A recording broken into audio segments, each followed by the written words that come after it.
আসসালামু আলাইকুম। সৃষ্টি একাডেমিক স্কুলের অনলাইন ক্লাসে আবার সবাইকে স্বাগতম। আমরা আজকে আলোচনা করব নবম দশম শ্রেণীর পদার্থবিজ্ঞানের সপ্তম অধ্যায়। আজকে আমার সপ্তম অধ্যায়ের প্রথম ক্লাসটা খুব মনোযোগ দিয়ে শুনবো আমরা। আমাদের সপ্তম অধ্যায়ের নাম হচ্ছে সপ্ত তরঙ্গ।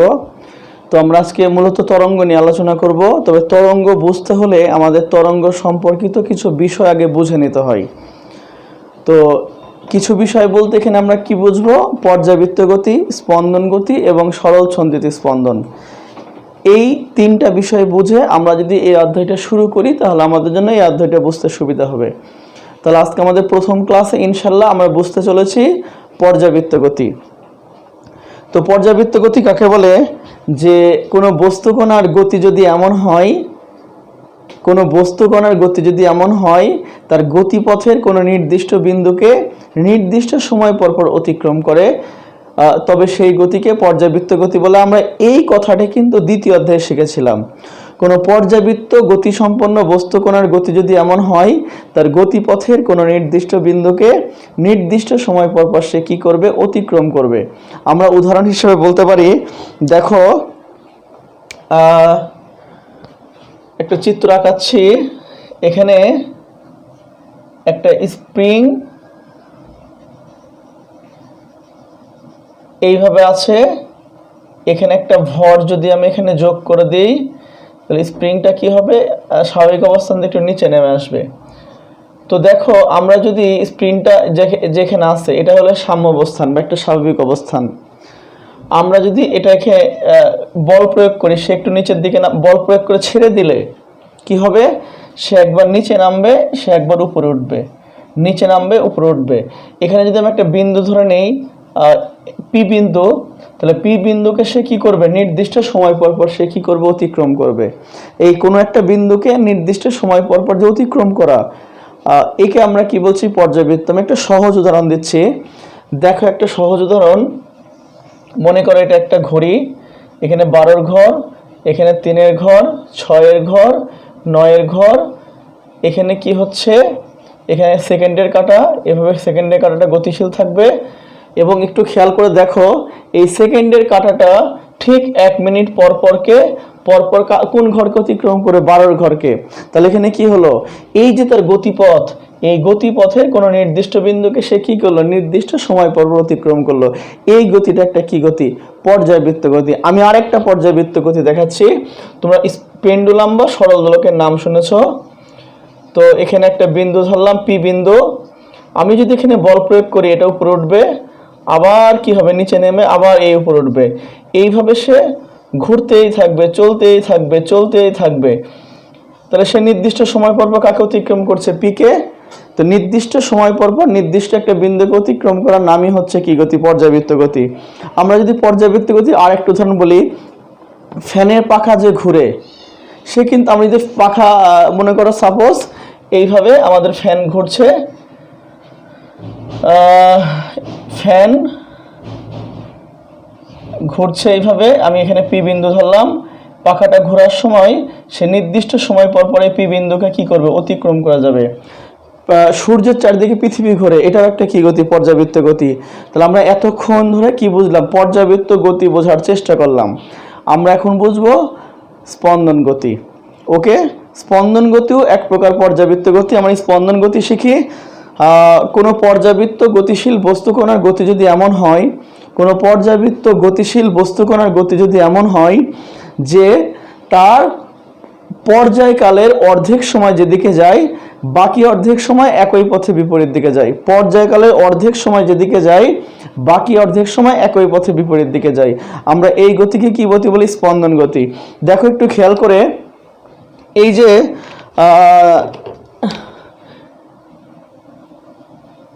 গোলকটা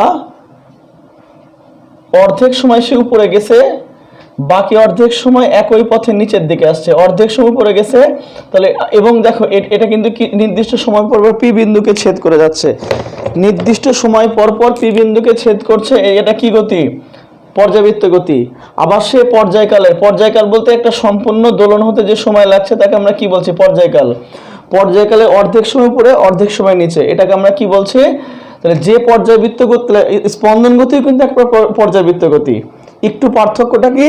পার্থক্যটা হলো সে পুরাটা পথ একই দিকে যায় না, অর্ধেক সময় যেদিকে যায় বাকি অর্ধেক সময় একই পথে বিপরীত দিকে যায়।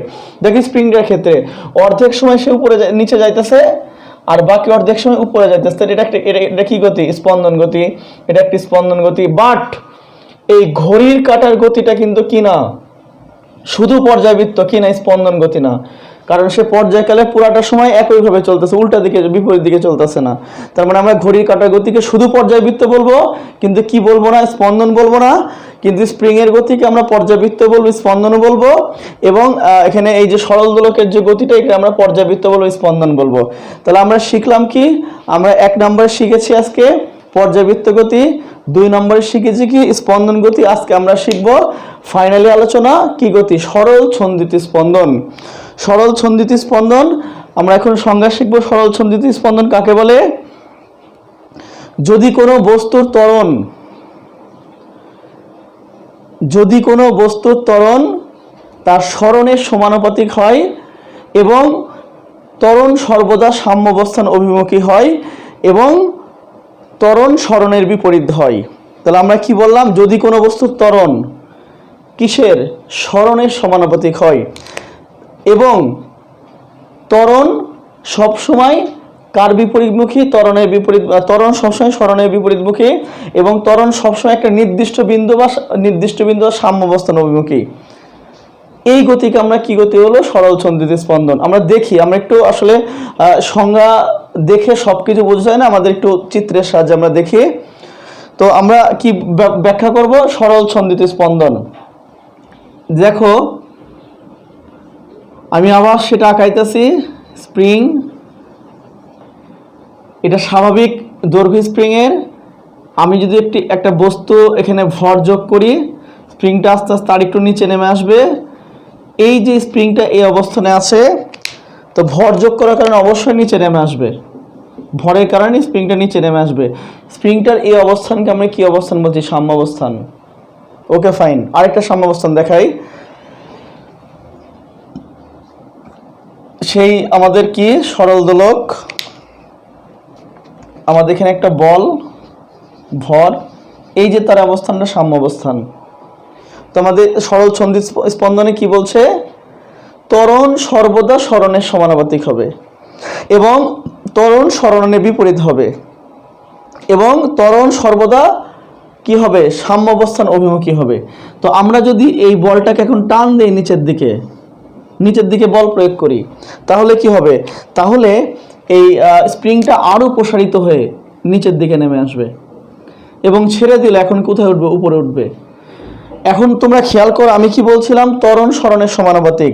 সরণ, এটা সরণটা যত বেশি হবে, যত বেশি জোরে আমি টান দিব যাওয়ার সময়, এর কিন্তু গতিটা বেশি হবে, অর্থাৎ এর ত্বরণটা কি হবে? বেশি হবে। তাহলে আমার যত বেশি সরণ ঘটাবো, যত বেশি নিচে আমি টান দিয়ে নাও, তত বেশি সে কোথায় উঠবে? উপরের দিকে উঠবে। অর্থাৎ এর সরণটা যত বেশি হবে, ত্বরণটা তত কি হবে? বেশি হবে।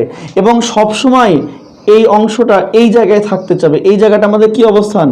সাম্যাবস্থান। তাহলে এই সবসময় ত্বরণটা কি কোন দিকে যাবে? সাম্যাবস্থানের দিকে এবং সরণের সমানুপাতিক।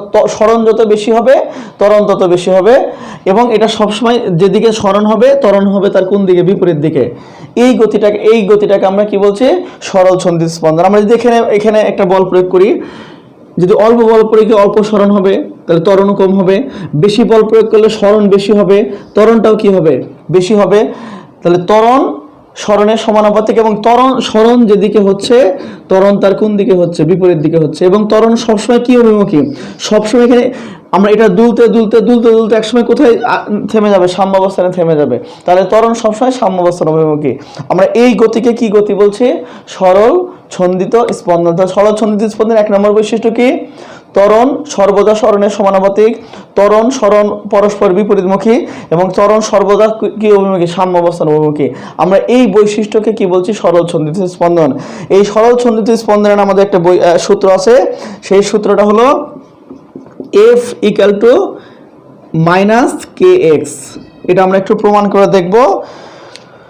তো ধরে নেই স্বাভাবিকভাবে স্প্রিংটা এখানে ছিল, এটাকে আমি বল প্রয়োগ করলে এর যতটুকু সরণ হয় তাকে ধরলাম এক্স, আর যে বলটা প্রয়োগ করেছি সেটা হলো এফ। তো আমরা এফ যত বেশি বল প্রয়োগ করব এক্স এর মান তত বাড়বে।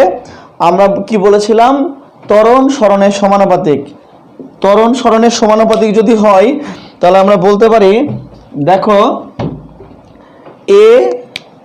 এ হচ্ছে কি ত্বরণ অ্যাক্সেলারেশন, সমানুপাতিক কি সরণ, আর ত্বরণ সর্বদা কি মুখী, বিপরীতমুখী। আর বিপরীতমুখীর জন্য আমরা কি বসাই, মাইনাস বসাই। তাহলে আমরা এখানে বলতে পারি এ সমানুপাতিক চিহ্ন সমান সমান চিহ্ন মাইনাস এই সমানুপাতিক ধ্রুবককে আমরা কে বলি, কে এক্স। এখন আমরা সবাই জানি এফ সমানুপাতিক এ, তাহলে আমরা যদি এর জায়গায় এফ বসাই, এফ সমান সমান মাইনাস কে এক্স। এটা কার সূত্র, এটা হলো আমরা যে সরল ছন্দিত স্পন্দনের একটা সূত্র, একটা সমীকরণের সূত্র। সরল ছন্দিত স্পন্দনের দোলন গতির ক্ষেত্রে আরেকটা সূত্র আছে। আমরা যদি এই যে বস্তুটা নিচে নামবে উপরে উঠবে, এই সম্পূর্ণ একবার নামতে উঠতে যে সময়টা লাগছে সেই সময়টাকে আমরা যে পর্যায়কাল টি, এই টির মান বের করার একটা সূত্র আছে। টির মান বের করার সূত্রটা তোমরা সবাই বইয়ের 179 পেজে দেখো, আমাদের এই মান বের করার যে সূত্রটা আছে বইয়ে ভুল আছে। বইয়ে যে সূত্রটা আছে সেটা হলো 2π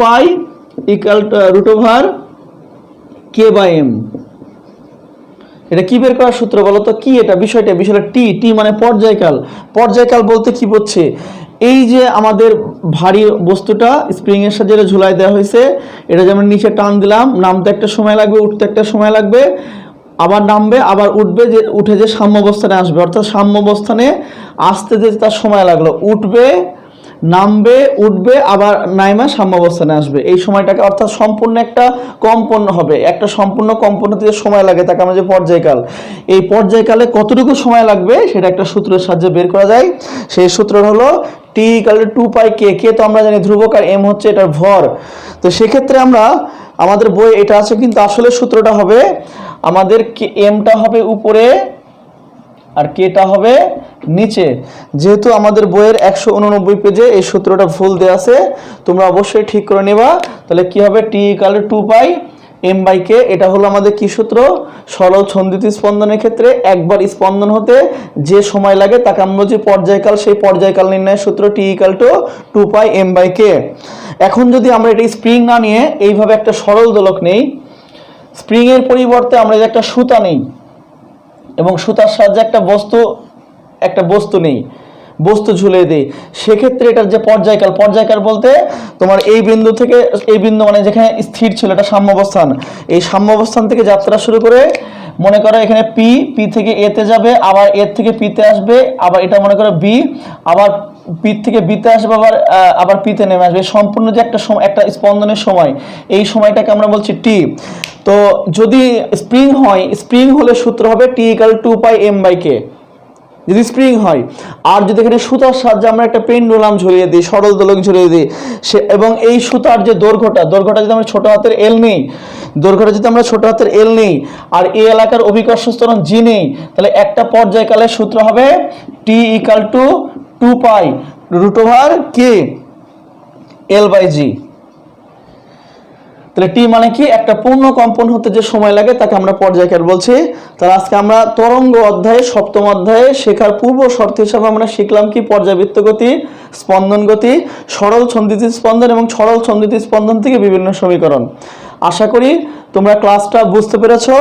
ইনশাআল্লাহ আমরা পরবর্তী ক্লাসে তরঙ্গের মূল অংশের আলোচনায় আসবো। এ পর্যন্ত সবাই ভালো থাকো।